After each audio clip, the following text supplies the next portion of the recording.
प्रबंधन। आंकड़ा किसको कहते हैं? आंकड़ा किसको बोलते हैं? चीज को हम मान लीजिए कि आपके स्कूल में प्रतिदिन खाना बन रहा है। बनता है ना? जितने भी बच्चे आते हैं उसका क्या क्या आता है? गिनती किया जाता है। गिनती करने के बाद उसी अनुपात में क्या किया जाता है? चावल लगाया जाता है। चावल लगता है उसी अनुपात में फिर दाल लगता है। जो मात्रा पहले से निर्धारित है। तो ये हम लोग क्या करते हैं? उसको गिनते हैं। गिन के और एक आंकड़ा प्रस्तुत करते हैं कि इतना आंकड़ा आज के तारीख में हम लोग हमारे विद्यालय में इतने बच्चे हैं। उसी तरह आपके वर्ग कक्ष में आप जो कितने लड़की हैं उपस्थित हैं, कितने लड़के उपस्थित हैं, इसको गिन के आपका अटेंडेंस बनता है। तो ये क्या हो गया? एक आंकड़ा। क्या हो गया? ये डेटा हो गया। क्या इसको कहते हैं? अंग्रेजी में क्या बोलते हैं इसको? हम डेटा। ये आंकड़ा हो गया। आपके बेला गांव में इतने के जिसकी जनसंख्या इतनी है 1500 800 हम गिनते हैं परिवार को। गिन के हम बताते हैं कि मेरे गांव की आबादी इतनी है। ये क्या हो गया? क्या हो गया? ये आपके परिवार में ही आपके परिवार में आपके घर में कितने परिवारों का सदस्य है? आपके परिवार में कितने सदस्य हैं? 10 है, 5 है, 8 है, 20 है।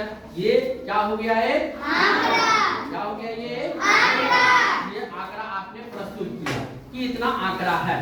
ये इतनी संख्या में हमारे परिवार में सदस्य हैं, या आपके वर्ग कक्ष में इतने बच्चे हैं, इतने लड़कियां, इतने बच्चे में इतनी लड़के हैं, इतने लड़कियां हैं। ये आपने एक आंकड़ा दिया, एक डेटा प्रस्तुत किया।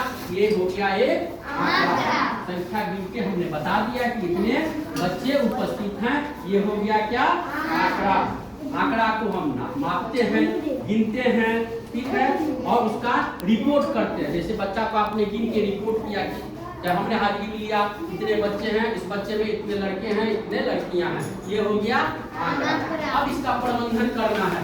आंकड़ों का प्रबंधन। अब प्रबंधन क्या होता है इसके बारे में समझे। मैनेजमेंट।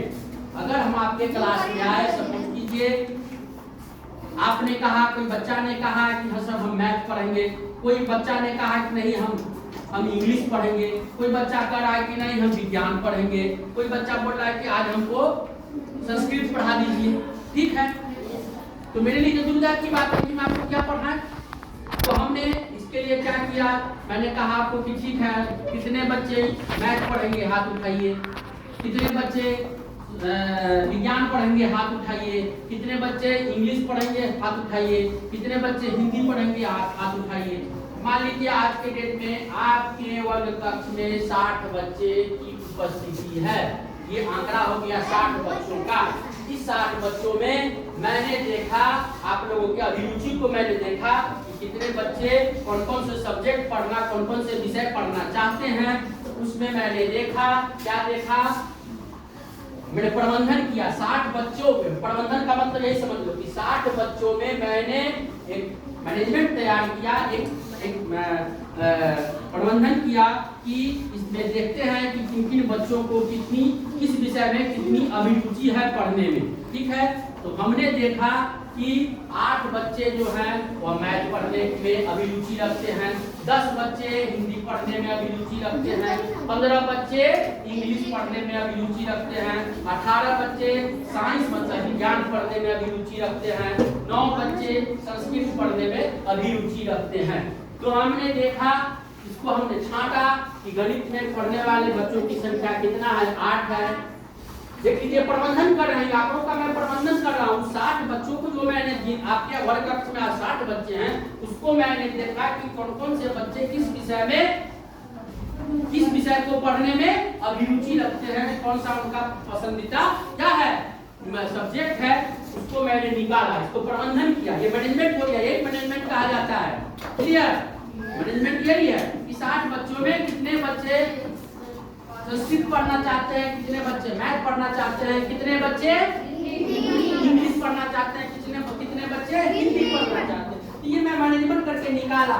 आपकी अभिरुचि के हिसाब से मैंने देखा, क्या देखा कि 8 बच्चे गणित पढ़ना चाहते हैं, 10 बच्चे हिंदी पढ़ना चाहते हैं, 18 बच्चे विज्ञान पढ़ना चाहते हैं, 15 बच्चे क्या करते हैं अंग्रेजी पढ़ना चाहते हैं और 9 बच्चे संस्कृत पढ़ना चाहते हैं। तो ये इसको मैंने मैनेजमेंट किया, इसको मैंने मैनेजमेंट किया। इस आंकड़ों को 60 जो आंकड़े हैं आज के डेट में मेरे वर्ग कक्ष में, आपके वर्ग कक्ष में जो 60 बच्चे उपस्थित हैं, उसमें से मैंने देखा कि कितने बच्चे कौन सा सब्जेक्ट में अभिरुचि लेते हैं पढ़ने में, तो उसका मैंने प्रबंधन किया। यही प्रबंधन हो गया, यही ठीक है, ये प्रबंधन हो गया, ये मैनेजमेंट हो गया। आंकड़ों का मैंने मैनेजमेंट किया कि कौन सा बच्चे कितने सब्जेक्ट में पढ़ने में इंटरेस्टेड हैं, ये आंकड़ों का प्रबंधन हो गया। समझ रहे हो बात को?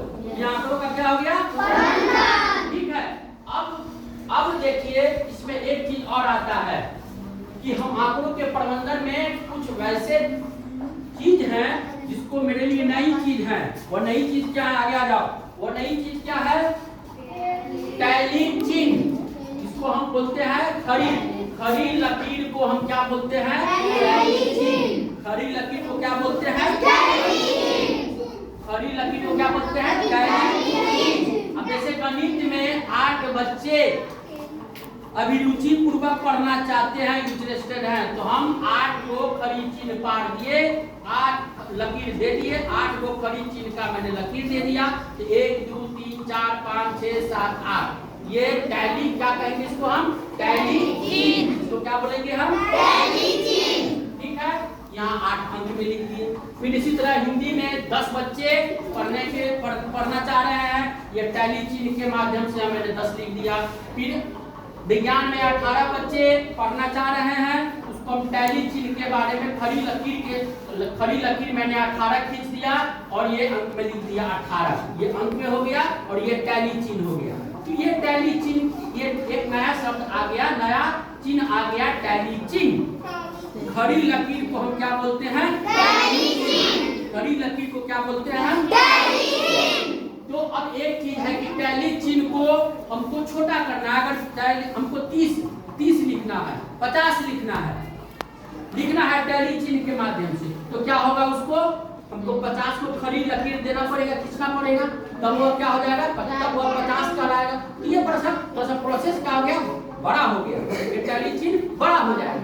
तो उस टैली चिन्ह को छोटा करने के लिए हमको क्या करना है, उसको हम कहते हैं टैली मार्क्स बोलते हैं, मिलान चिन्ह, उसको क्या बोलेंगे हम, मिलान चिन्ह। मिलान चिन्ह किसको कहते हैं, तो हम जब 5-5 के प्रत्येक समूह में 5वां चिन्ह एक तिरछी रेखा के रूप में प्रयोग किया जाए, तो उसको हम क्या बोलेंगे, मिलान चिन्ह। जैसे देख लीजिए, हम 5 लिखे, 1 2 3 4 5, ये 5 हो गया ना, ये टैली चिन्ह हो गया, खड़ी लकीर हो गया, 5, यहाँ 5 लिख दीजिए, ठीक है। हमको लिखना है 7, 1 2 3 4 5 6 7 लिखेंगे हम। लेकिन हमको टैली मिलान चिन्ह जो बनाना पड़ेगा, तो हम क्या करेंगे, 5 जब लिखना पड़ेगा, तो 5 कैसे लिखेंगे, जैसे हम 1 2 3 4 हुआ, और इस 4 को खड़ी चिन्ह पर क्या, खड़ी लकीर पर क्या करेंगे, हम एक तिरछी रेखा खींच देंगे, तिरछी लकीर खींच देंगे, तो क्या हो जाएगा, ये 5, ये क्या हो गया, 5 हो गया, ये 5। जैसे आप हम रोमन में लिखते हैं 5, जैसे हम अंक में लिखते 5, ऐसे लिख दिए, लिखे ना 5, इसका रोमन में कैसे लिखेंगे 5, ऐसे भी लिखते हैं ना 5, लिखते हैं ना। इसी तरह टैली चिन्ह जो हम टैली चिन्ह को हम जब 5 में लिखेंगे, 5 कैसे लिखेंगे, हम 1 2 3 4, और उस 4 को लकीर पर क्या करेंगे, खड़ी चिन्ह पे क्या करेंगे, हम एक तिरछी रेखा खींच देंगे, तिरछी लकीर खींच देंगे, खड़ी तिरछी लकीर खींच देंगे, तो ये क्या हो जाएगा, ये हो जाएगा 5, क्या हो जाएगा, ये 5। इसी को हम कहते हैं टैली मार्क्स, क्या बोलते हैं,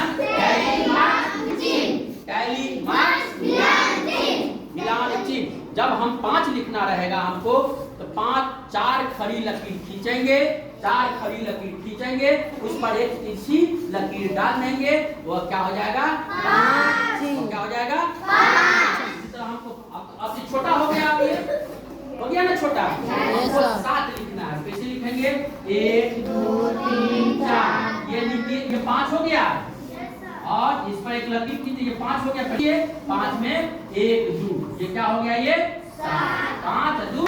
उसी तरह 8 लिख रहे, जैसे कि हम लिखते थे वो रोमन अंक में कैसे लिखते थे, भी लिख के 5 लिखते थे, इसका क्या करते थे हम 2 आई लिखते थे, क्या होता था ये 7। उसी तरह हम जब 5 का जब पहली चीज जब हम मिलान चीज जब लिखेंगे तो 5 पहले लिख देंगे, 4 को खड़ी लकीर देंगे, इस पर एक